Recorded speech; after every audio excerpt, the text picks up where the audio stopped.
Rajapeth police ठाण्याअंतर्गत झालेल्या घरफोडी प्रकरणात गुन्हे शाखा पोलिसांनी घरफोडी करणाऱ्या टोळीचा पर्दाफाश केला। अटकेतील आरोपींनी तब्बल 7 घरफोडींची कबुली दिली असून इतर फरार आरोपींचा शोध सुरू आहे। अमरावतीत अट्टल घरफोड्यांच्या टोळीचा गुन्हे शाखेनं पर्दाफाश केलाय।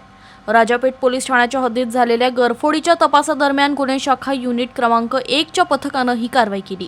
या कारवाईत तब्बल 7 घरफोडीचे गुन्हे उघडकीस आले असून सोनं, चांदीचे दागिने आणि रोख रक्कमसह 19,66,680 रुपयांचा मुद्देमाल पोलिसांनी हस्तगत केलाय।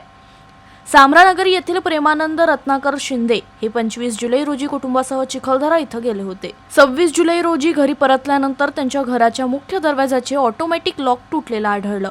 घरातून चांदीचे दागिने चोरीला गेल्याचं समोर आल्यानंतर राजापेठ पोलीस ठाण्यात गुन्हा दाखल करण्यात आला। गुन्हे शाखेनं सीसीटीव्ही फुटेज, तांत्रिक माहिती आणि गुप्त बातमीदाराच्या मदतीनं तपास सुरू केला।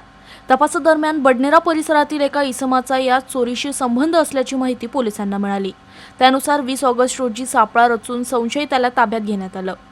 चौकशीत त्यानं साथीदाराच्या मदतीनं घरफोडी केल्याची कबुली दिली। पुढील चौकशीत अमरावती शहरात आणखी 6 ते 7 घरफोड्या केल्याची माहिती समोर आली। त्यानंतर पोलिसांनी चोरीचा मुद्देमाल हस्तगत करत एकूण 7 गुन्हे उघडकीस आणले आहेत।